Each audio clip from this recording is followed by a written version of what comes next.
नमस्कार मंडळी, श्री स्वामी समर्थ. अधिक मासातील समोती अमावस्या. उपाशी राहिला तरी चालेल, पण त्या दिवशी आईने मुलांवरून ओवाळून टाका ही एक वस्तू. मुलांची प्रगती कोणी थांबू शकणार नाही. तांदळाचा हा अत्यंत प्रभावशाली उपाय आपल्याला हा करायचा आहे. अधिक मास हा 3 वर्षातून एकदा येतो, त्यामुळे अधिक मासाला खूप महत्त्व देण्यात येते. आणि ही जी अमावस्या आहे, तर ही देखील 3 वर्षातून एकदा येते. म्हणजे अधिक मास आला की तेव्हा ही अधिक मास सोमवती अमावस्या येते. तर हे असा योगायोग आहे की ही सोमवती अमावस्या देखील आलेली आहे. इतर अमावस्यांचे महत्त्व वेगळे आणि या अमावस्याचे महत्त्व देखील अतिशय वेगळे आहे. तर या दिवशी आपल्याला हा उपाय जो आहे तर तो करायचा आहे. तर हा उपाय आपल्याला कसा करायचा आहे, कोणते उपाय आहे, तर 2 उपाय तुम्ही मुलांसाठी करू शकता.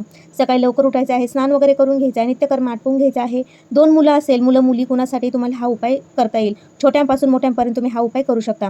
तर आपल्याला 2 वाट्या तांदूळ घ्यायचे आहे. 2 मुलं असेल तर तो भात शिजवून घ्यायचा आहे. शिजवून घेतल्यानंतर आपल्याला त्यामध्ये मीठ न टाकता हा भात आपल्याला अळणी भात शिजवून घेऊन द्रुवांमध्ये काढून मुलांवरून उतरवून आपल्याला हा भात टेरेसवर कुत्र्याला किंवा पक्ष्यांना खायला द्यायचा. तिला मासिक धर्म असेल तर घरातून इतर कोणत्याही व्यक्तीकडून हा उपाय करून घ्यायचा आहे.